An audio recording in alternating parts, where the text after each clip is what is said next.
하나님 말씀입니다. 로마서 9장 1절에서 29절까지 말씀입니다. 교독합시다. 내가 그리스도 안에서 참 말을 하고 거짓말을 아니하노라.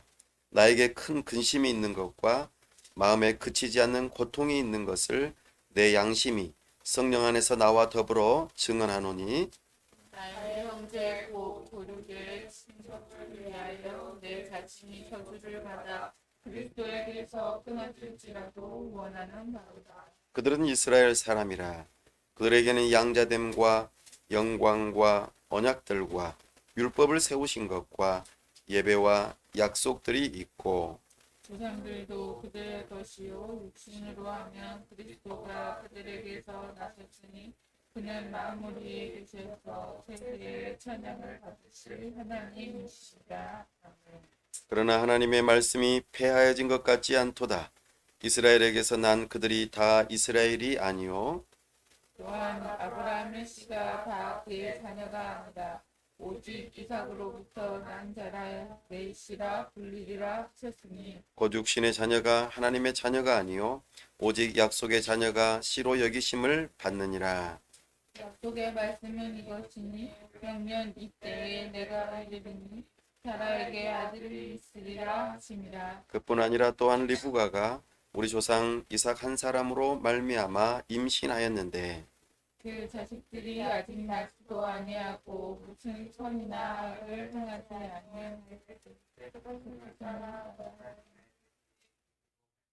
않고 오직 부르시는 이로 말미암아 서게 하려 하사 리브가에게 이르시되 큰 자가 어린 자를 섬기리라 하셨나니 기록됩니다. 내가 야곱은 사랑하고 에서를 미워하였다 하심과 같으니라. 그런즉 우리가 무슨 말을 하리요 하나님께 불의가 있느냐 그럴 수 없느니라.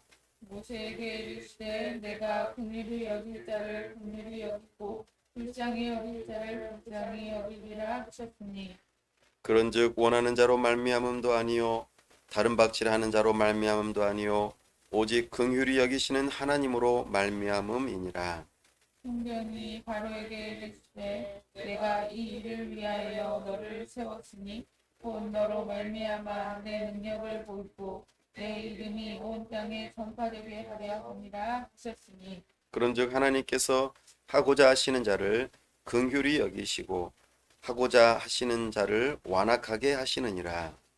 또 내가 네게 말하기를 그러면 하나님이 어찌하여 허물하시느냐 누가 그 뜻을 대적하느냐 하리니 이 사람아 내가 누구이기에 감히 하나님께 반문하느냐 지음을 받은 물건이 지은 자에게 어찌 나를 이같이 만들었느냐 말하겠느냐. 소비장이가 진흙한 덩이로 하나는 기 있을 그릇을 하나는 천이 있을 그릇을 만들 권한이 없느냐. 만일 하나님이 그의 진노를 보이시고 그의 능력을 알게 하고자 하사 멸하기로 준비된 진노의 그릇을 오래 참으심으로 관용하시고 또한 영광과 피로 예비하신 바 긍휼의 그릇이 대하여 그 영광의 풍성함을 알게 하고자 하셨을지라도 무슨 말을 하리요. 이 그릇은 우리니 곧 유대인 중에서뿐 아니라 이방인 중에서도 부르신 자니라. 호세아의 그래도 이르기를 내가 내 백성 아닌 자를 내 백성이라 사랑하지 아니한 자를 사랑한 자라 부르리라. 너희는 내 백성이 아니라 한 그곳에서 그들이 살아계신 하나님의 아들이라 일컬음을 받으리라 함과 같으니라. 또 이사야가 이스라엘에 관하여 외치되 이스라엘 자손들의 수가 비록 바다의 모래 같을지라도 남은 자만 구원을 받으리니 주께서 땅 위에서 그 말씀을 이루고 속히 시행하시리라 하셨느니라. 또한 이사야가 미리 말한 바 만일 만군의 주께서 우리에게 씨를 남겨두지 아니하셨더라면 우리가 소돔과 같이 되고 고모라와 같았으리로다 함과 같으니라. 아멘. 다 함께 기도하겠습니다. 하나님 아버지 은혜와 사랑을 감사합니다. 복되고 거룩한 주일 하나님 앞에 나와왔습니다. 이 시간 하나님의 영광을 나타내시고 우리에게 말씀하여 주옵소서. 성령 하나님, 우리의 눈과 귀를 열어 주옵소서. 우리가 하나님의 영광을 보고 주님의 말씀 듣기를 사모합니다.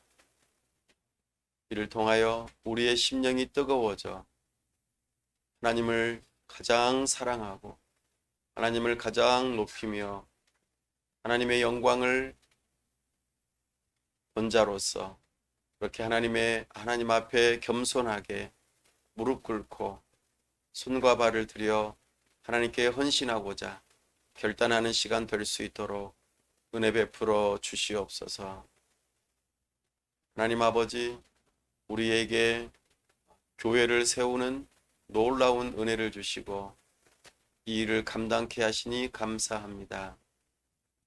이제 새로운 예배당을 허락하시고 또한 노회 가운데 참 목자 교회로 새롭게 시작할 수 있도록 우리를 이끌어 주셔서 감사합니다. 참으로 벨레 땅에서 우리 하나님의 이름을 높여드리고 문영혼을 구원하며 참으로 하나님의 나라를 이루어가는 이 일에 우리 참 목자 교회를 사용하여 주시옵소서. 이 일에 수종드는 목회자를 붙들어 주시고 함께 동역하는 지체들을 붙들어 주시며 물질과 기도로 후원하고 잘되기를 기다리며 기대하는 모든 지체들과도 함께하여 주셔서 우리를 통하여 하나님의 영광이 드러나고 문영혼이 구원받으며 하나님 앞에 나와 예배하며 찬송과 영광을 올려드리는 놀라운 역사가 있도록 도와주시옵소서. 우리를 통하여 하나님의 뜻이 온전히 이루어질 수 있도록 우리에게 은혜를 베풀어 주시옵소서. 하나님 아버지, 이 나라의 위정자들을 긍휼히 여겨주시고 저들이 가진 권력을 통하여 하나님의 영광이 드러나게 하여 주시옵소서.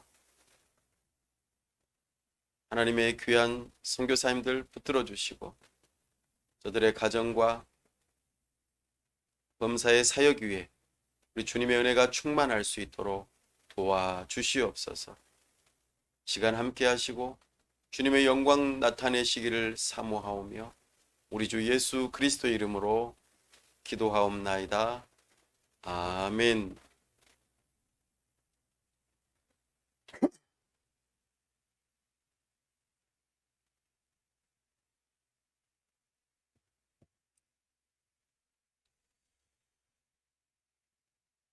오늘은 노블레스 오블리주라고 하는 제목으로 주의 말씀을 선포합니다.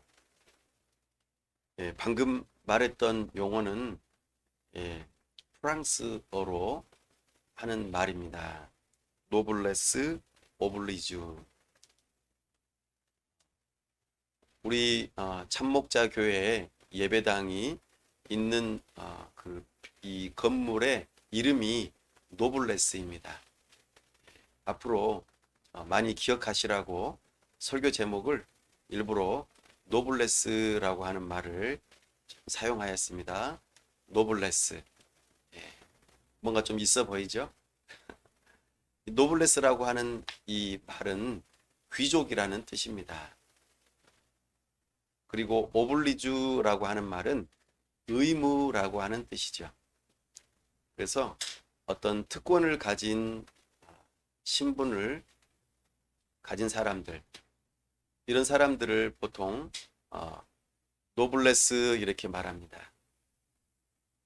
특권, 그리고 어떤 신분, 이것을 표현할 때 귀족이라는 말을 사용하였는데 그 귀족은 거기에 합당한 의무가 있다는 것이죠. 이것은 옛날에 골짜기의 백합이라는 책에서 나온 용어입니다. 많이 가진 사람은 그가 뭔가를 잘해서 그래서 많은 것을 가지고 이제 내가 마음껏 누려야지라고 생각할 때 사실 많은 것을 가질 수 있었던 것은 다른 사회에 많은 사람들의 도움이 있었기 때문이다. 그러니 자기 자신만을 위하지 말고 사회를 향하여서 도덕적인 의무를 다하라. 이런 뜻으로 이런 용어가 사용되어졌습니다. 신분에 합당한 삶. 내가 어떠한 존재인지 이런 의식이 있다면 또 내가 사회에서 어떤 영향력 있는 리더십을 발휘한다면 그 리더십이 결코 내가 잘해서가 아니라 거기에 합당하게 도덕적인 의무가 주어졌다는 것을 기억하고 겸손하게 행동하라는 뜻입니다. 노블레스. 저희가 함께 예배하는 이 예배당의 건물 이름이라는 것을 다시 한번 기억해 주시고 우리 교회가 특별히 하나님의 자녀로서 의인으로서 신자로서 그리스도인으로서 그에 합당한 삶을 어떻게 살아야 할 것인가 이것을 생각해 보면 참 좋겠습니다. 특별히 오늘 사도 바울이 구약의 모세처럼 그가 가진 놀라운 특권 그리고 그의 위치 사도적인 위치를 따라서 그의 도덕적인 의무를 다하는 모습을 우리에게 보여주고 있습니다. 그것이 9장 1, 2절에 나타난 내용입니다. 한번 다시 읽어보겠습니다. 내가 그리스도 안에서 참말을 하고 거짓말을 아니하노라. 나에게 큰 근심이 있는 것과 마음에 그치지 않는 고통이 있는 것을 내 양심이 성령 안에서 나와 더불어 증언하노니. 아멘. 사도 바울은 그의 마음 깊은 곳에 근심과 고통이 있다고 말합니다. 이 마음은 모세의 마음과도 같았습니다. 그것이 무엇이었을까요? 3절에 그 답이 나옵니다. 시작. 나의 형제 곧 골육의 친척을 위하여 내 자신이 저주를 받아 그리스도에게서 끊어질지라도 원하는 바로라. 아멘. 로마서 8장에서 성령 하나님께서 우리를 위하여 말할 수 없는 탄식으로 하나님께 간구한다 하였습니다. 그 말할 수 없는 탄식의 핵심은 하나님의 뜻을 따라 간구하는 것이었죠. 그것은 바로 하나님의 구원 계획이 어서속히 이루어지기를 원하는 간구였습니다. 하나님의 택함 받은 하나님의 백성들, 어떤 사람들도 그리스도의 사랑에서 끊어질 수 없다고 강력하게 선포하였습니다. 그런데 사도 바울은 역설적이게도 그리스도의 사랑에서 내가 끊어질지언정 내가 지금 속해 있는 유대인 또 이스라엘 백성들의 구원을 놓고 간절하게 고통 가운데 근심 가운데 그들의 구원을 간절히 바라는 마음으로 기도하고 있다는 것이죠. 이것은 내가 진짜로 끊어지겠다라고 하는 의미가 아니죠. 그 정도로 강력한 마음을 갖고 있음을 표현합니다. 모세도 그랬습니다. 하나님께서 시내 산에서 십계명 하나님의 율법을 선포하실 때에 이스라엘 백성들이 뭐 하고 있었습니까? 아론을 중심으로 우상을 만들어 그 우상이 곧 하나님이라고 하나님은 눈에 보이는 하나님이어야 한다고 그렇게 금송아지를 만들어서 예배하였던 것을 우리는 잘 압니다. 이 일로 인하여 하나님께서는 진노하시고 그들을 향하여 저주를 내리셔 완전히 멸망하게 하려고 하셨습니다. 그때에 모세는 하나님을 향하여 하나님의 그 구원, 그 놀라운 애굽에서의 그 구원이 다른 이방인들에게 무색하게 될까 두려운 마음으로 하나님의 영광을 위하여 구원받은 그들을 용서해 달라고 간절히 바라는 마음으로 오늘 3절에서와 같이 동일한 마음으로 기도하였습니다. 사랑하는 여러분, 여러분들은 어떻습니까? 사랑하는 나의 가족을 위하여, 나의 친척을 위하여, 우리의 이웃을 위하여 이런 마음을 품고 계십니까? 이것이 바로 어떤 신분에 합당한 삶이라고 말할 수 있을 것입니다. 우리는 누군가의 구원을 위하여 이와 같이 간절한 마음으로 기도할 수 있기를 바랍니다. 그런 심정으로 오늘 우리가 이 말씀을 대할 수 있기를 바랍니다. 로마서 9장부터 11장까지는 참으로 앞서서 말씀하셨던 로마서 1장에서부터 8장까지의 그 구원의 복음의 소식을 들려주고 우리에게 구원의 확신을 가지라고 말한 다음에 좀 더 분명하게 이 구원이 어떻게 해서 이루어지게 되었는지, 그리고 이 구원이 이방인들에게 지금 많이 적용이 되어지고 있는데 유대인들은 어떻게 되는지 이 부분을 우리에게 알려줍니다. 그리고 복음에 합당한 삶을 살라고 로마서 12장에서부터 16장까지 그렇게 내용이 이어지죠. 복음이 무엇인지 알려주고 그 복음의 배후에 우리 하나님의 놀라운 주권적인 섭리, 그리고 그 구원의 계획이 여기 9장부터 11장까지 담겨 있다고 말합니다. 우리는 부모님으로부터 태어났습니다. 내가 아들이요 딸인 것을 의심치 않죠. 그러나 어떻게 해서 이런 일이 일어났는가, 이 비밀을 좀 더 자세히 알게 될 때 우리는 부모님께 감사하게 되고 또 행복한 마음을 갖게 됩니다. 엄마가 10달 동안 나를 품고 계시다가 엄청난 고통을 겪으면서 나를 출산하셨구나. 이런 것들을 깨닫게 될 때에 우리는 감사가 넘쳐나겠죠? 마찬가지로 우리가 복음을 듣고 구원을 받아 하나님의 자녀가 된 이 놀라운 소식을 듣고 기뻐하는 것, 이것도 너무나 감사한데 이 일의 배후에 영원 전부터 하나님 아버지의 놀라운 구원의 계획이 숨겨져 있었다. 그리고 아담의 범죄함 이후로 참으로 모두가 다 하나님의 진노와 저주를 받아 멸망하는 것이 마땅한데 어떻게 나 같은 죄인이 구원받을 수 있었는가? 이것을 깨닫게 될 때에 우리는 하나님에 대해서 더 잘 알게 되고 겸손하게 되고 하나님께 영광을 올려드리는 그와 같은 일이 일어나게 되는 것이죠. 그 일에 있어서 오늘 사도 바울이 말하고 있습니다.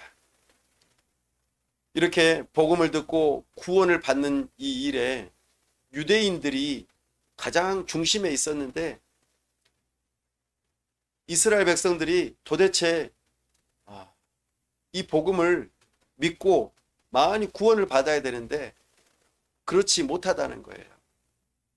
그래서 지금 굉장히 슬픈 마음으로 이것에 대해서 질문하고 또 답을 하는 과정에 있다는 것입니다. 어떻게 이방인들이 하나님의 자녀가 될 수 있단 말인가? 어떻게 아브라함의 영적인 후손이 될 수 있단 말인가? 이런 질문들 말입니다. 앞으로 우리 유대인들은 어떻게 될 것인가? 이것에 대한 질문과 답이 앞으로의 내용에서 나타납니다. 특별히 우리가 유대인, 이스라엘 이렇게 표현할 때 이것은 어떤 의미가 담겨 있는가 먼저 좀 잠깐 정리해 보겠습니다. 유대인은 이방인과 구별되어져서 표현할 때에 유대인이라는 용어를 사용합니다. 유대인 아니면 모두가 다 이방인인 것이죠. 그리고 이스라엘 백성 이렇게 표현하면은 하나님과 특별한 언약 관계가 있는 사람들 이렇게 표현할 때는 이스라엘 백성이라는 용어를 사용합니다.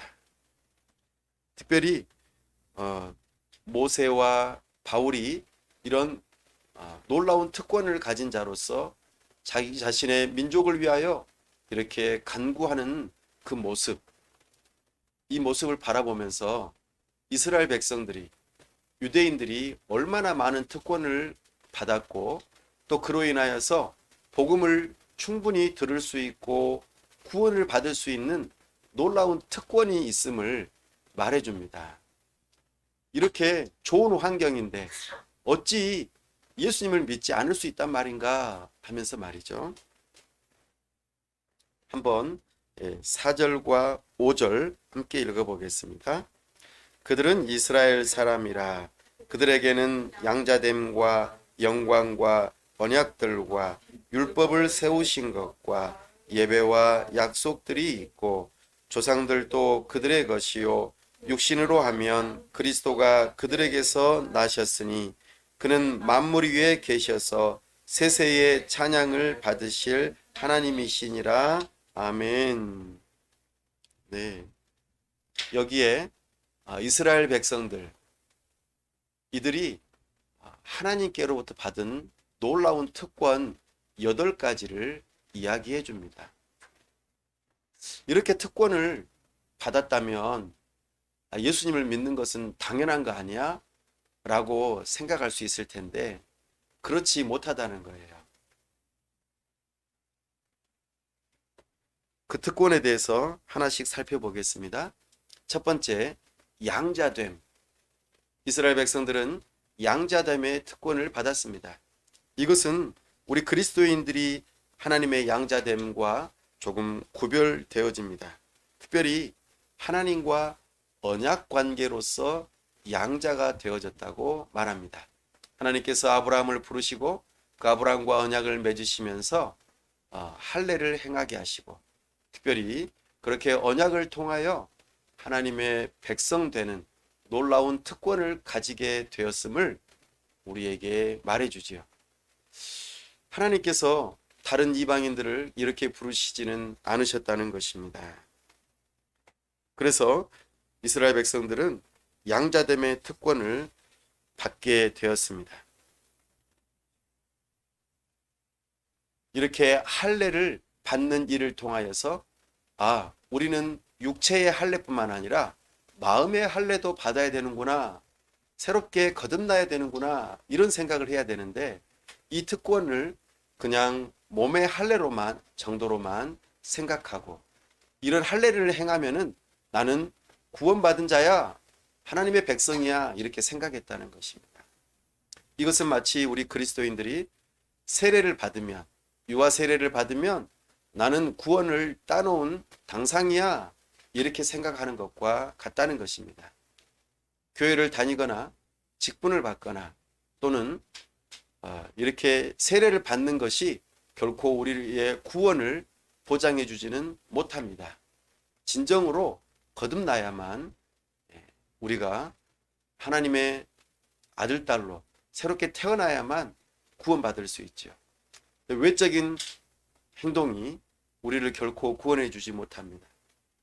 교회에 가깝게 또 설교를 들을 수 있고 그리고 세례 예식에 참여하고 이런 과정들이 있다는 것은 사실 특권이죠. 모태신앙으로서 기독교 가정에서 태어나는 것 너무나도 놀라운 특권입니다. 그러나 이것이 우리를 결코 구원시켜 주지는 못합니다. 이스라엘 백성들도 이런 특권을 받았다는 것입니다. 두 번째 특권은 영광입니다. 여기서 영광이라는 말은 하나님의 임재를 의미합니다. 하나님께서 출애굽 당시에 불기둥과 구름기둥으로 함께 하셨던 것을 기억합니다. 또한 시내산에서 참으로 놀라운 모습으로 그렇게 영광 가운데 하나님께서 임재하셨던 것을 우리는 잘 알고 있습니다. 성막이 완성되었을 때도 하나님의 놀라운 영광이 그곳에 임재하였었고요. 그리고 에스겔의 환상 중에서도 하나님의 영광이 성전에서 떠나가고 다시 돌아오는 그런 모습들도 우리는 성경에서 발견하곤 합니다. 이 하나님의 영광, 이것은 하나님의 임재를 상징합니다. 하나님께서 함께 하신다. 이스라엘 백성들은 이것을 실제로 경험했습니다. 눈으로 보았죠. 이런 특권을 받아 누렸는데도 불구하고 예수님을 믿지 않는다는 거예요. 너무나 안타까운 일입니다. 세 번째로 이스라엘 백성들이 받았던 특권은 언약들입니다. 아브라함 언약, 시내산 모세 언약, 다윗 언약, 여러 가지 언약들을 받으면서 참으로 우리의 죄의 문제를 해결하기 위하여 이 땅에 오실 메시아, 여자의 후손을 기다려야 한다. 이 언약들을 받았음에도 불구하고 이스라엘 백성들 모두가 다 메시아이신 예수 그리스도를 받아들인 것이 아니라는 것입니다.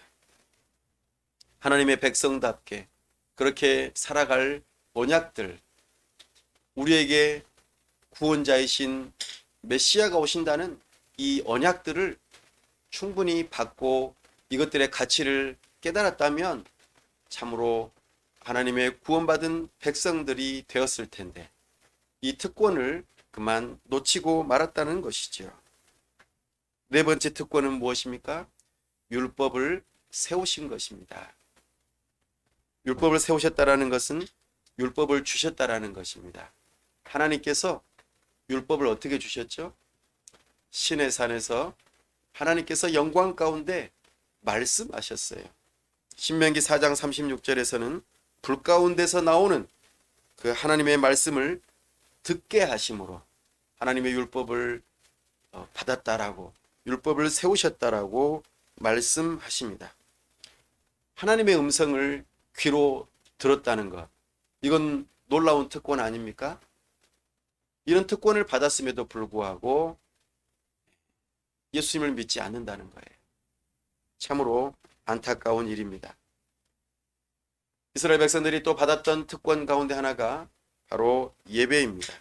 이스라엘 백성은 하나님께 어떻게 예배해야 되는지, 예배하는 하나님이 어떤 분이신지, 그리고 예배하는데 드려지는 제물과 그리고 그 일을 수행하는 제사장, 이와 같은 이 모든 제사법들을 받으면서 참으로 우리의 영원한 이 제사법의 모형이 되시는 예수 그리스도를 보내주실 거라는 이 놀라운 약속을 받았음에도 불구하고 이 이스라엘 백성들은 이 예배를 통하여 오히려 예수님을 놓치고 있는 그런 모습들을 발견합니다.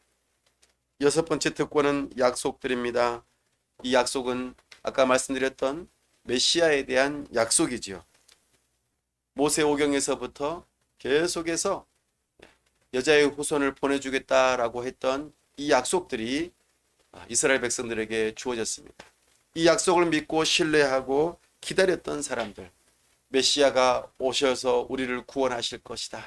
이 믿음을 가졌던 이스라엘 백성들은 믿음으로 구원을 받았습니다. 그러나 그렇지 못한 사람들은 구원을 받지 못하였죠. 이런 놀라운 특권이 있었음에도 불구하고 말입니다. 일곱 번째로 조상들이라고 하는 이스라엘 백성의 특권이 있었습니다. 하나님께서는 항상 당신을 계시하실 때에 아브라함과 이삭과 야곱의 하나님이라고 말합니다. 살아계신 하나님, 참으로 한 사람 한 사람을 통하여서 하나님께서 당신의 그 조상들의 삶 속에서 하나님이 어떤 분이신지 알려주시고 그들을 통하여 여자의 후손을 보내주시겠다고 약속해 주셨죠.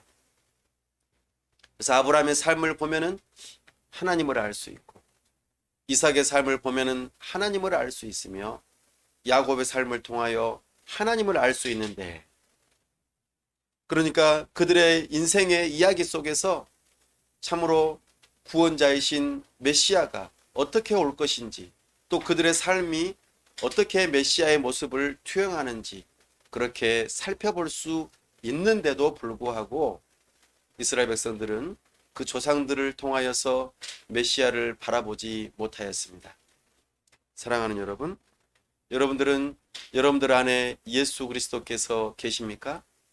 여러분들의 인생의 삶 속에서 하나님의 이야기가 담겨 있습니까?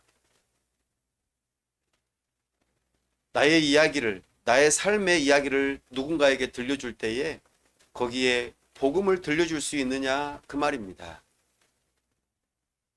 나는 열심히 노력했고 잘 먹고 살기 위해서 노력했으며 고생하고 고생하며 살았다.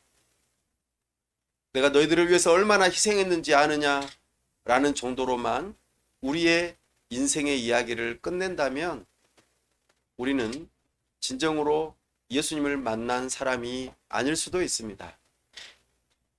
아브라함과 이삭과 야곱이 그의 인생 가운데 만났던 하나님, 그 하나님의 이야기가 나의 삶의 이야기가 되어야 하는 것이죠. 오늘 나의 이야기를 통하여 들려줄 복음이 있으십니까? 이스라엘 백성들은 그 조상들을 바라보면서도 이 복음을 알아채지도 못하였고 들려주지도 못하였던 것입니다. 그리고 마지막으로 이스라엘 백성들이 받았던 놀라운 특권 8번째는 바로 메시아가 이스라엘에게서 태어났다는 것입니다. 예수님은 엄밀하게 말하면 혈통적으로는 이스라엘 사람입니다. 참으로 유대인인 것이죠. 메시아가 유대인으로 태어났다는 것은 놀라운 특권 아닙니까? 그 메시아가 누구라고 말하고 있습니까? 5절 마지막 부분에 보면은 그는 만물 위에 계셔서 세세의 찬양을 받으실 하나님이시니라. 아멘.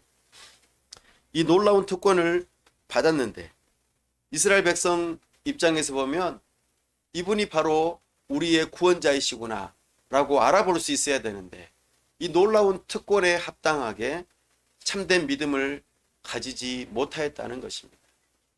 많은 사람들이 이 복음을 듣지 못하고 또 믿지 못하고 예수님을 어떻게 했습니까? 십자가에 못 박아 죽였다는 거예요. 메시아를 죽였다는 것입니다.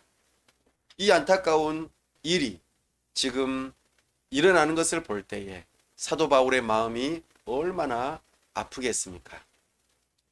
사랑하는 여러분, 여러분들은 모태신앙으로 기독교 집안에서 태어나고 자라나셨습니까? 그런 놀라운 특권을 받아 누리시고 교회 안에서 이루어지는 모든 교회력이나 여러 가지 행사들을 통하여서 복음을 들을 수 있는 기회가 많은데 기도하고 설교를 듣고 예배하고 참으로 하나님께서 우리에게 주신 놀라운 특권들이 많은데 여기에서 복음을 듣지 못했다면, 복음을 믿지 못했다면 얼마나 불행한 인생일까요? 다른 사람들은 오늘 같은 날 밖에 놀러 가고 맛있는 거 먹으러 다니고 자기가 원하는 대로 다 살아가는데 우리는 내가 써야 할 돈을 11조를 하나님께 드리고 또 시간을 들여서 하나님께 예배하고 여러 가지 좋은 일에 봉사도 하고 많은 노력들을 함에도 불구하고 여러분들의 인생에서 복음을 듣지 못하고 예수 그리스도를 만나지 못하고 참으로 그렇게 인생이 마감되어진다면 이보다도 더 불행한 삶이 있을까요?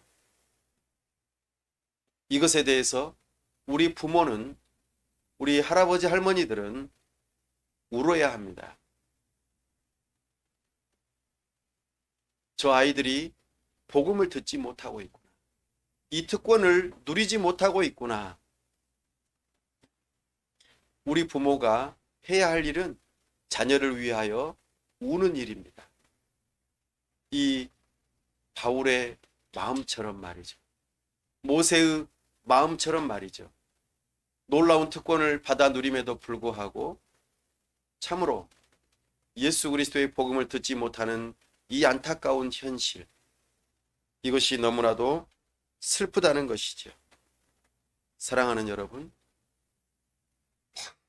오늘 우리는 이 놀라운 특권을 받아 누리는 이 사람들의 삶을 통하여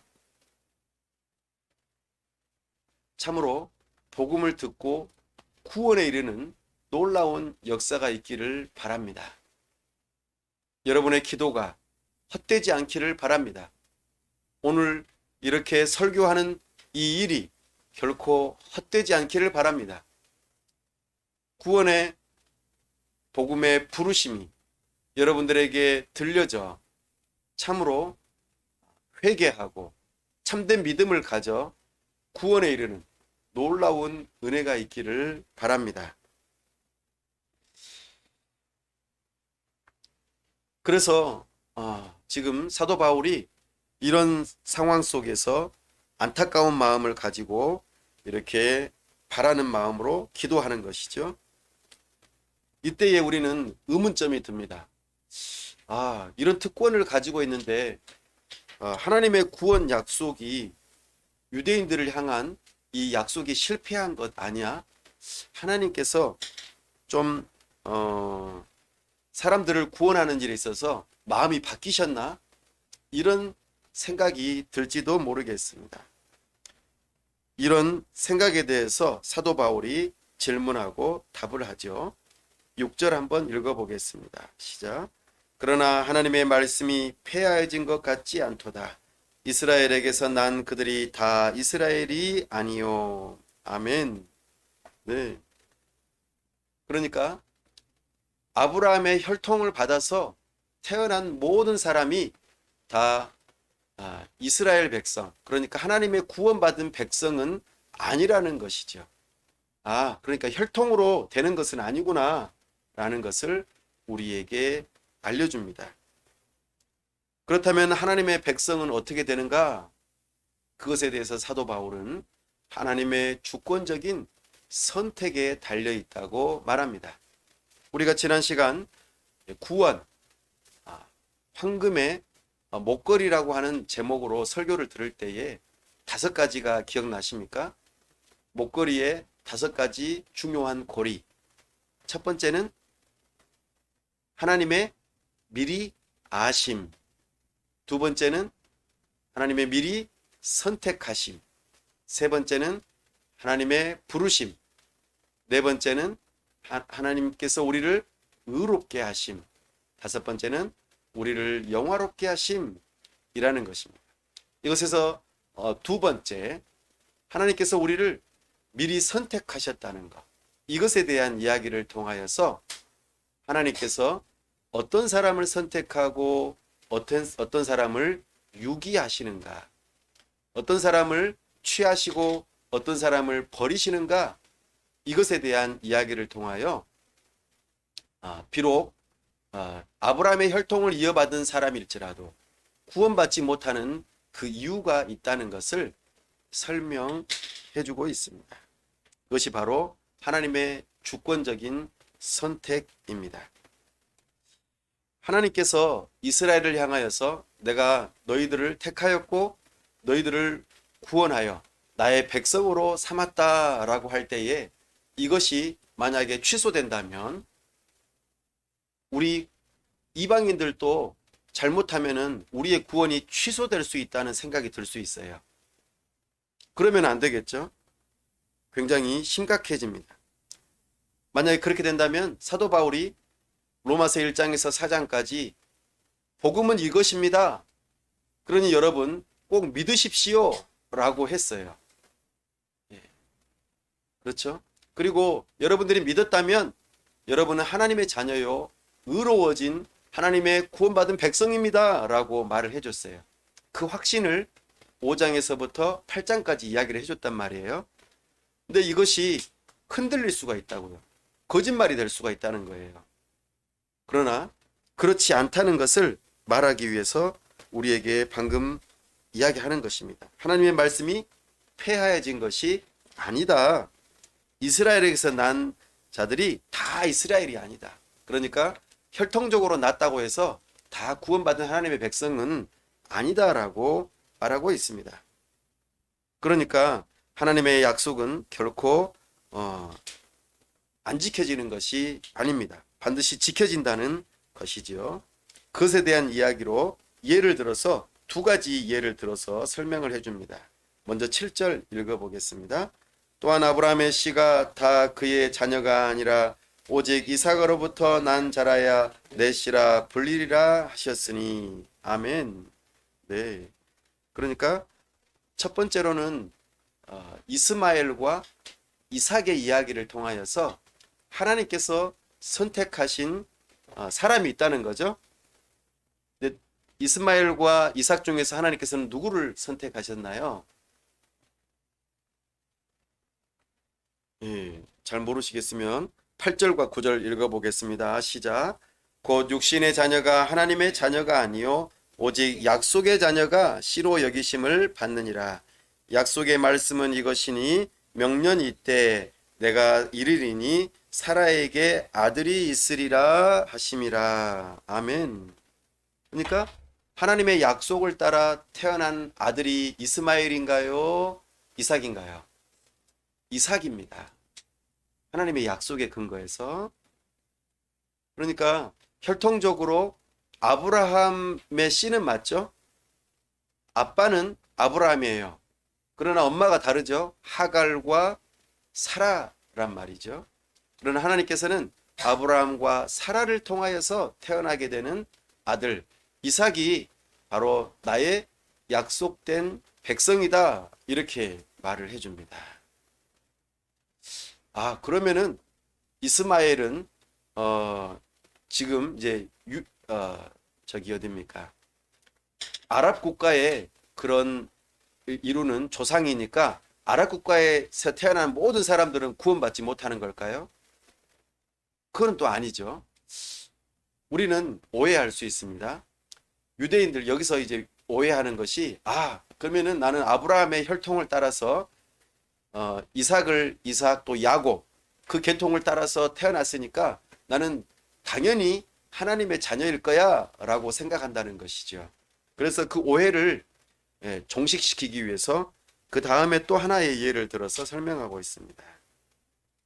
10절. 그뿐 아니라 또한 리브가가 우리 조상 이삭 한 사람으로 말미암아 임신하였는데 11절이요.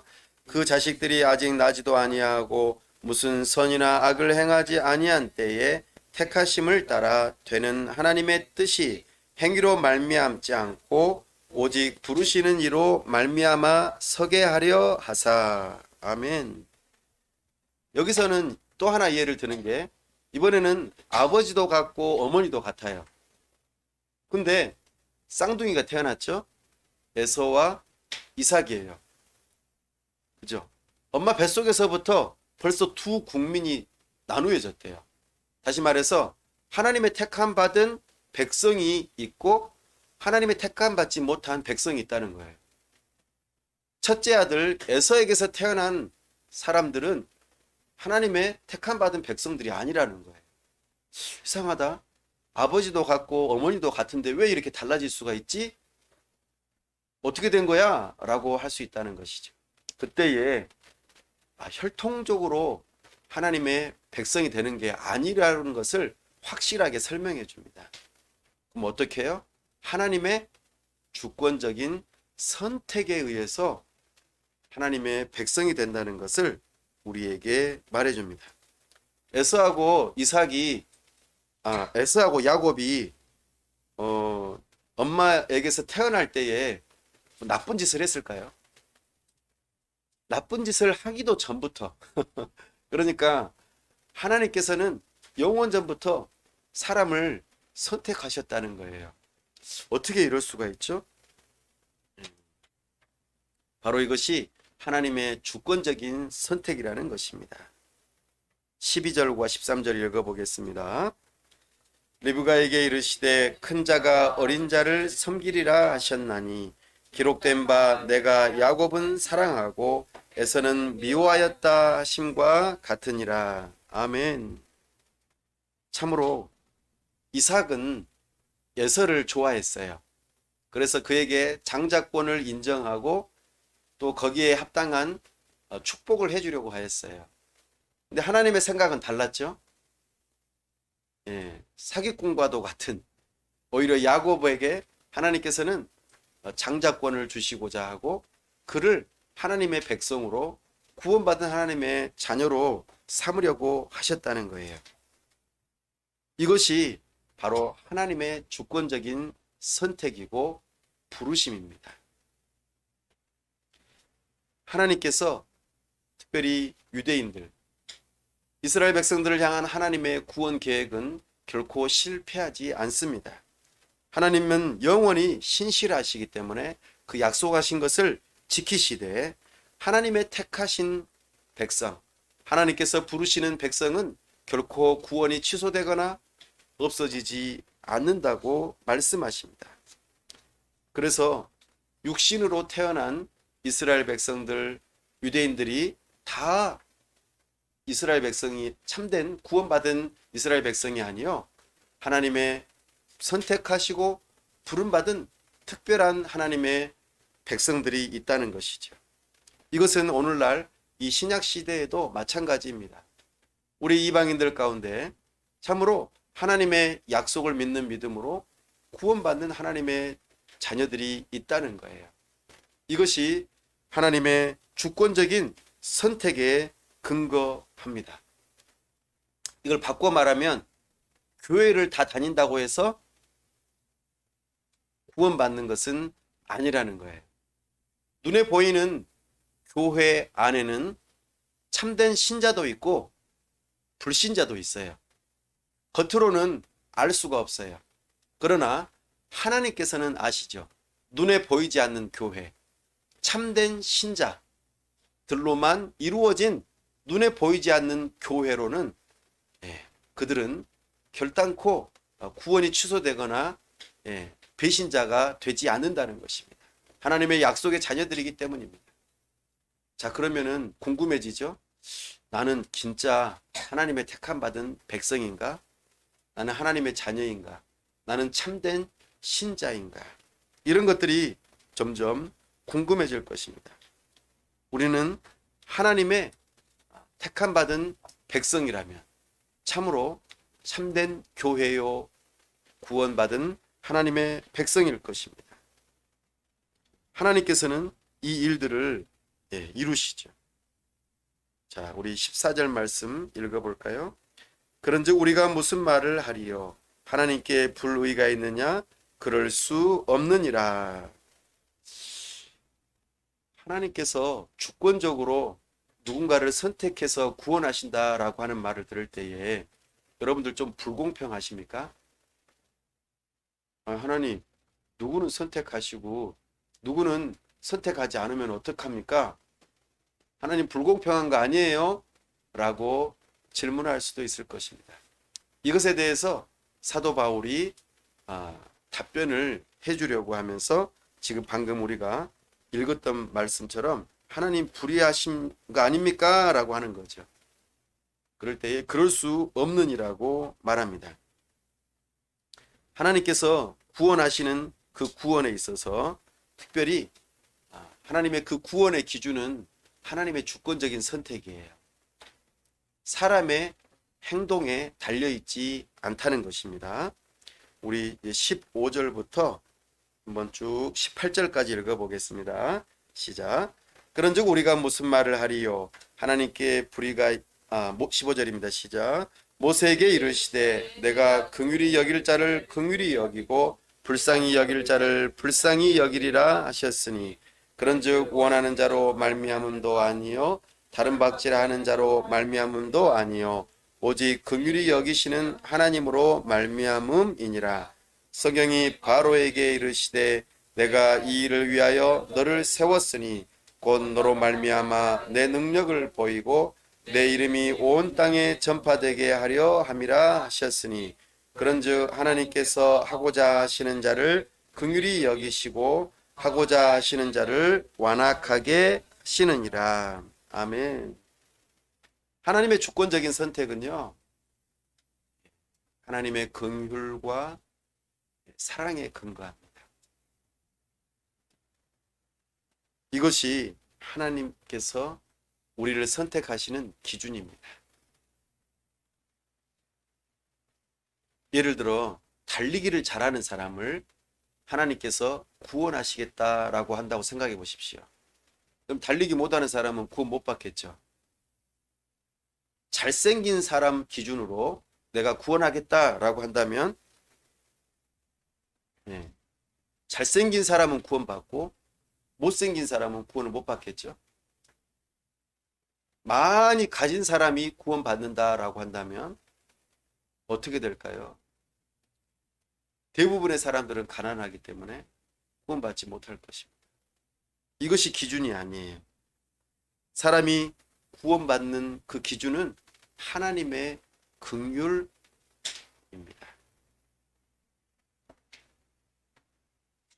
하나님의 긍휼은 죄인들에게 그 죄값을 묻지 않는 거예요. 하나님의 진노와 저주를 그들에게 내리지 않는 거예요.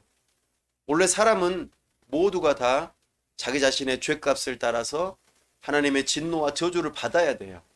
그것이 모두에게 공평하게 주어진 일입니다. 그러나 그들 가운데 어떤 사람은 그 죄값을 받지 않도록 특별하게 하나님께서 긍휼을 베푸셔서 구원하신다 그 말입니다. 모두가 다 똑같이 구원받지 못하는 상황인데 하나님께서 구원하신다면 그 구원받는 사람의 입장은 어떨까요? 기쁠 거 아니에요. 내가 선생님한테 100대를 맞아야 돼요. 매를. 다 똑같이 학생들이. 근데 한 사람만 100대를 안 맞아도 된다고 옆으로 나오라고 한다면 어떨까요? 아니 선생님, 저는 도저히 그럴 수가 없습니다. 저는 저 아이들처럼 똑같이 100대를 맞겠습니다. 이렇게 할까요?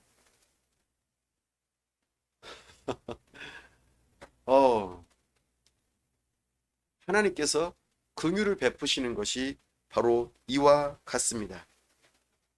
특별히 하나님께서 이 구원하시는 그 일에 있어서 또 하나님께서 버리시는 일에 있어서 이 모습을 특별히 구체적으로 예를 들어 설명해 주시는 것이 애굽의 왕 바로의 이야기를 들려주십니다. 특별히 하나님께서 바로를 향하여서 말씀하실 때에 바로를 통하여 내가 능력을 나타내 보이고 나의 영광을 드러내기 위해서 바로를 세웠다라고 말씀하십니다. 근데 바로의 특징은 뭐예요? 완악함이에요. 완악함. 완악하다라는 것은 스스로 마음을 굳게 하고 자기 고집대로 악하게 행동한다는 뜻이에요.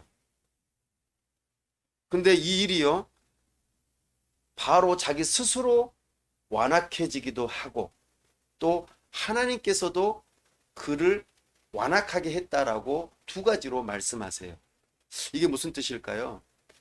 바로 스스로도 자기가 완악해지고 하나님께서도 그렇게 완악하게 하셨다. 바로가 완악함으로 인해서 어떤 일이 일어납니까? 10가지 하나님의 재앙을 받아요. 그리고 결국에는 자기의 장자도 죽게 되고 이스라엘 나라가 망하게 되는 결정적인 일을 당하고 맙니다. 저기 홍해에 가서 많은 군대가 거기서 수장되면서 애굽의 영광이 이제는 꺾이고, 그리고 이집트 나라가 망하게 되는 그런 결과를 낳게 되죠. 그것의 핵심적인 일이 뭐라고요? 바로 바로의 완악함입니다. 스스로도 완악하고 하나님께서 완악하게 하셨다. 이것은 무슨 뜻인고 하니 우리 모든 사람들은 다 완악하다라는 거예요. 모두가 다 완악해요. 자기 자신의 죄로 인하여서 내가 하나님이 되고 내 뜻대로 내가 원하는 대로 살고 싶은 것이 우리 이 세상의 모든 사람들의 태도입니다. 하나님을 먼저 사랑하지 않아요. 하나님의 뜻대로 살려고 하지 않아요. 이것이 우리가 가진 완악함입니다. 그런데 하나님께서 그를 완악하게 했다라고 하는 이 표현은 무슨 말이냐면 그 완악함 그대로 내버려 두셨다 그 말이에요. 하나님께서 일부러 죄를 짓게 만드셨다는 뜻이 아니라 완악함이 가지고 있는데 그걸 그대로 내버려 둬서 완악함 그대로 행하게 하셨다라는 거예요. 말을 안 듣는 아이가 계속 나 이렇게 할 거야 라고 할 때에 그냥 내버려 두면 어떻게 되죠? 어리석게 행동하잖아요. 그리고 그에 대해서 큰 어려움을 당하잖아요. 그런 방식으로 하나님께서 바로를 내버려 두셨다 표현할 때에 완악하게 하셨다라고 말하는 겁니다. 이것을 지금 우리에게 이야기해 주고 있습니다. 사랑하는 여러분, 요셉이 형들에 의해서 이집트로 팔려갈 때에 하나님께서 그 일을 허락하셨다고 말해요. 요셉이 직접 자기 입으로 고백하잖아요. 내가 이스라엘 나라에 그렇게 붙잡혀 간 것은 형들 때문만이 아니라 하나님께서 나를 이 땅에 미리 보내셨다라고 이야기합니다. 하나님의 일하심이죠. 생각해 보십시오. 이스라엘 백성들이 애굽 땅에서 정말 요셉에 의해서 잘 살게 되었어요. 그죠? 그런데 이상하게 애굽의 왕이 이스라엘 백성들을 괜히 미워했어요. 그래서 남자아이들을 죽이라고 하고 결국에는 이스라엘 백성들을 억압하는 노예로 삼는 일이 있었던 것을 발견합니다. 괜히 저 사람이 나를 미워해요. 나 아무것도 안 했는데 괜히 미워하는 것. 이건 뭘까요? 하나님께서 그 미워하는 사람의 완악함 그대로 내버려 두시는 거예요. 억울하잖아요. 내 입장에서는.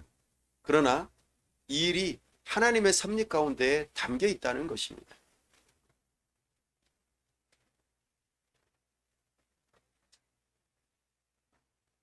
예수님 뭐 잘못했습니까? 예수님이 잘한 일이 다 잘했잖아요. 하신 일이. 그런데 왜 이스라엘 지도자들은 예수님을 십자가에 못 박아 죽였냐 이 말이에요. 그들의 완악함 그대로 하나님께서는 내버려 두셨어요. 이 일을 통하여 하나님의 구원의 일을 이루시기 위함이죠. 사랑하는 여러분, 우리는 하나님의 긍휼하심 까닭에 우리의 완악함 그대로 미련하여 우리 고집대로 그렇게 멸망받아 마땅한 존재들인데 하나님의 긍휼하심으로 우리를 건져주셨어요. 우리를 구원하셨어요. 우리가 하나님의 이 놀라운 은혜를 입은 자들로서 뭘 해야 될까요? 하나님을 찬송하는 것이 마땅하죠. 하나님의 이 주권적인 선택 안에 하나님의 긍휼하심의 이 놀라운 성품이 하나님의 성품이 담겨 있음을 우리가 발견합니다. 이때에 그러면 또 사람들이 또 질문할 수 있겠죠. 아니 그러면 하나님께서 주권적으로 선택하시고 또 완악함 그대로 내버려 두셨다. 하나님께서 선택하신 사람들은 어차피 구원되어지는 거니까 그렇죠? 사람들이 뭔가를 좀 못하고 안 하는 거 이런 것에 대해서 책망하시면 안 되는 거 아니에요? 라고 또 질문할 수 있다는 것이죠. 네, 우리 19절 한번 읽어보겠습니다. 시작. 혹 내가 내게 말하기를 그러면 하나님이 어찌하여 허물하시느냐 누가 그 뜻을 대적하느냐 하리니. 아멘. 하나님의 주권적인 선택이 있다면 불신자들이 안 믿는 것은 선택을 못 받았으니까 어차피 안 되는 거니까 그러면은 그 사람들한테 책임을 물으면 안 되는 거 아니냐라고 질문하는 것. 이것에 대해서 지금 사도 바울이 질문하고 답변하는 것입니다. 우리 20절 읽어보겠습니다. 시작. 이 사람아 내가 누구에게 감히 하나님께 반문하느냐 지음을 받은 물건이 지은 자에게 어찌 나를 이같이 만들었느냐 말하겠느냐. 아멘. 사도 바울은 이사야 선지자의 글을 인용하면서 토기장이 비유를 들어서 설명합니다. 하나님께서 긍휼을 베푸셔서 선택하는 긍휼의 그릇이 있는가 하면 버리시는 그릇도 있다는 거예요. 이거는 하나님의 주권적인 선택이고 하나님께서 창조주이시자 구원자로서 그렇게 하나님의 주권적으로 하실 수 있다는 거예요. 우리는 그 일에 대해서 왈가왈부할 수 없다는 것입니다. 토기장이가 귀하게 그릇을 만들 수도 있고 천하게 쓰는 그릇도 만들 수 있다는 거예요. 어떤 것은 취할 수도 있고 어떤 그릇은 깨트려 버릴 수도 있다는 거예요. 이것이 하나님의 주권적인 선택에 대한 답입니다. 사랑하는 여러분, 왜 저 사람은 구원해주고 왜 저 사람은 구원해주지 않습니까? 라고 우리가 질문할 수 없어요. 이거는 하나님의 절대적인 주권의 자유입니다. 다만 구원받은 하나님의 백성들은 그대로 감사할 따름입니다. 구원받지 못한 사람들은요, 아담의 범죄함 이후로 모두가 다 그렇게 버림받아야 마땅한 존재들이라는 것입니다.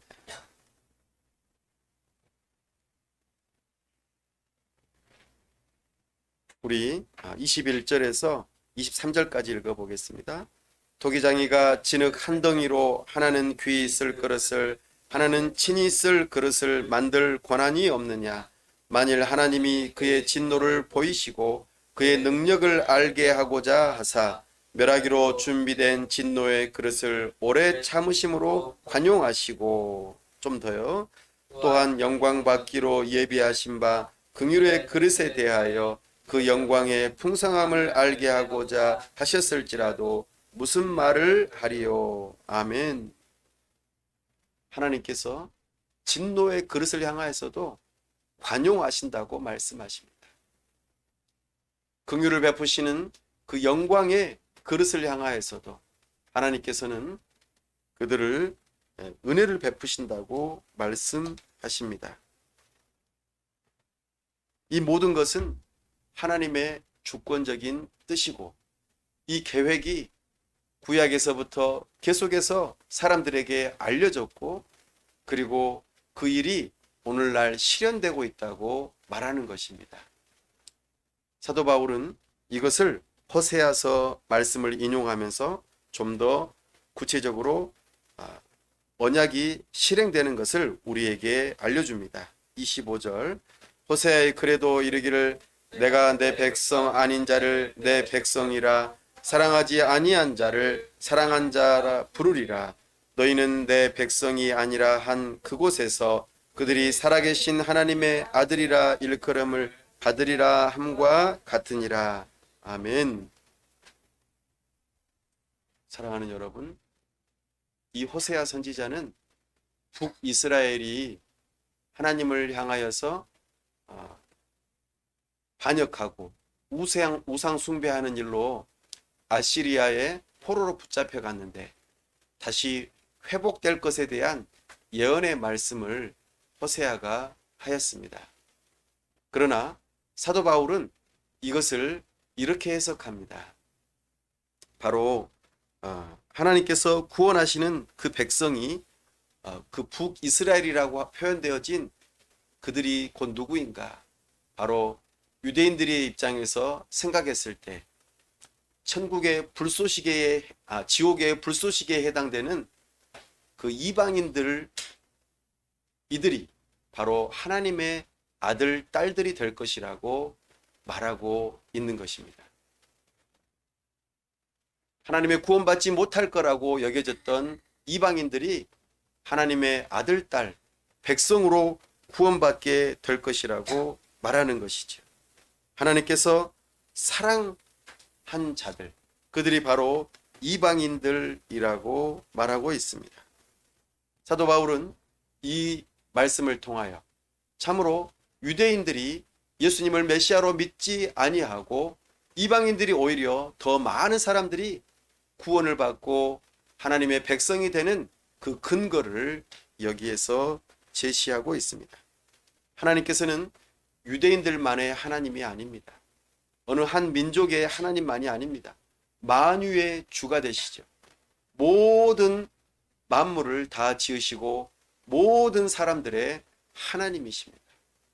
그러므로 하나님께서는 하나님의 택함 받은 이스라엘 백성들 가운데 영적인 하나님의 자녀들이 있는 것과 동시에 유대인들이 생각했을 때에 하나님으로부터 사랑받지 못했던 그 이방인들, 그들을 하나님께서는 구원하시겠다고 말씀하시는 것입니다. 사실 아브라함 때부터 이 이야기는 언급되어졌습니다. 아브라함을 통하여 이루어지게 될 이스라엘 민족, 그 이스라엘 민족을 통하여서 이방인들이 복을 받게 될 것이라고 말씀하셨습니다. 이 일에 대하여 이사야 선지자도 동일하게 말하였죠. 27절에서 우리 29절까지 읽어보겠습니다. 또 이사야가 이스라엘에 관하여 외치되 이스라엘 자손들의 수가 비록 바다의 모래 같을지라도 남은 자만 구원을 받으리니 주께서 땅 위에서 그 말씀을 이루고 속히 시행하시리라 하셨느니라. 또한 이사야가 미리 말한 바 만일 만군의 주께서 우리에게 씨를 남겨두지 아니하셨더라면 우리가 소돔과 같이 되고 소모라와 같으리로다 함과 같으니라. 아멘. 이사야는 남은 자 이야기를 하면서 하나님께서 우리를 심판하기도 하시고 그리고 구원하기도 하신다는 이 이야기를 합니다. 이스라엘의 자손이 아브라함의 언약을 따라 비록 바다의 모래와 같이 많을지라도 참으로 남은 자만 구원을 받을 것이라고 말하고 있습니다. 또한 소돔과 고모라처럼 하나님의 진노와 저주로 자기 자신들의 죄로 말미암아 멸망받을 그런 마땅한 존재들임에 틀림없지만 하나님께서 자비와 긍휼을 베푸셔서 그들을 구원하신다고 말하고 있습니다. 참으로 하나님의 놀라운 성품이 아닐 수 없습니다. 말씀을 정리합니다. 사도 바울은 오늘 깊은 슬픔 가운데 있었습니다. 왜냐하면 유대인들, 그들이 하나님으로부터 놀라운 특권을 받아 메시아를 믿을 수 있는 놀라운 환경이었음에도 불구하고 오히려 메시아를 잡아 죽이고 하나님의 진노와 저주 아래에 놓여 있고 반대로 사랑받지 못했다고 여겨졌던 이방인들이 복음을 듣고 구원받아 하나님의 백성이 되는 이 일을 그 배후에 하나님의 주권적인 선택과 긍휼하심이 담겨 있음을 말하고 있습니다. 이것을 통하여 우리에게 교훈하는 바, 참으로 내가 구원받는 것은 내가 뭔가를 잘해서가 결코 아니라고 우리에게 말해줍니다. 내가 교회를 다닌다고 해서, 내가 모태신앙이어서, 어떤 조건이 있어서 하나님께서 나를 선택하신 것이 아니라 하나님께서 조건 없이 하나님의 긍휼을 따라 하나님의 은혜로 우리가 구원받았음을 말씀하고 있습니다. 그러니 우리는 이 특권을, 하나님의 자녀된 특권을 받은 우리는 어떤 태도를 취하는 게 마땅하겠습니까? 노블레스 오블리주. 신자는 가장 겸손해야 할 것입니다. 하나님께 감사해야 할 것입니다. 그리고 누가 하나님으로부터 선택받았는지 알 수 없기 때문에 우리는 그 복음을, 내가 지금 구원받았다는 믿음을 가지고 있다면 그 복음을 누군가에게 전해야 할 것입니다. 그리고 아직 믿지 않는 그 사람들을 위하여 사도 바울의 심정을 품고 기도해야 할 것입니다. 이것이 오늘 우리를 부르신 부름의 사명입니다. 절대적인 주권을 가지고 우리를 선택하셔서 구원하시는 그 주님의 이름을 높입시다. 감사합시다. 겸손하게 행합시다. 그리고 아직 복음을 듣지 못한 자들, 아직 믿지 않는 자들, 부르심에 응하지 않는 그들을 위하여 진심으로 눈물로 기도하며 전도합시다. 이 일에 우리 모두가 다 증인되기를 간절히 바랍니다. 오늘 하나님께서 우리에게 긍휼을 베푸셨다는 믿음을 가진 사람들이라면 하나님 앞에 겸손하게 감사하시고 찬송하시고 하나님의 긍휼하심과 하나님의 그 사랑하심에 은혜에 찬송하는 사람이 되게 해달라고 기도합시다. 특별히 이 은혜가 간절히 필요하다고 여겨지시는 분들이 있다면 하나님, 제가 하나님의 선택받은 하나님의 백성 되기를 원합니다. 나의 행위가 아니라 하나님의 그 긍휼하심으로 구원받는다는 그 약속을 제가 믿고 따르기를 원합니다 하시는 분들이 있다면 하나님께 구원을 위하여 하나님께 긍휼을 달라고 기도합시다. 그리고 참으로 이런 하나님의 선택의 교리가 아직 믿어지지 않고 의심이 드시는 분들이 있다면 하나님, 제가 이것을 다 받아들일 수는 없지만 여전히 회의감이 있지만 저에게도 믿음을 허락해 달라고 이 시간 다 같이 함께 합심해서 기도합시다. 아버지 하나님, 이 시간 우리가 하나님 앞에 간구합니다. 정직하게 겸손하게 간구합니다. 우리에게 믿음을 허락하여 주시옵소서. 여전히 의심스럽고 잘 안 믿어지는 우리의 마음일지라도 우리에게 긍휼을 베푸셔서 믿음을 허락하여 주시옵소서. 아버지 하나님, 참으로 이것을 믿는 믿음으로 하나님의 긍휼을 받은 자들이라고 여겨진다면 겸손하게 하여 주시옵소서. 이 특권을, 이 놀라운 은혜 받은 것을 감사 찬송하게 하여 주시옵소서. 또한 사도 바울의 심정을 품고 아직도 이 복음을 듣지 못하고 구원의 부르심 앞에 응답하지 못한 자들을 위하여 눈물로 기도하는 자들이 되게 하여 주시옵소서. 저들을 긍휼히 여기는 마음으로 전도하는 자가 되게 하여 주시옵소서. 은혜 베풀어 주시옵소서. 도와 주시옵소서.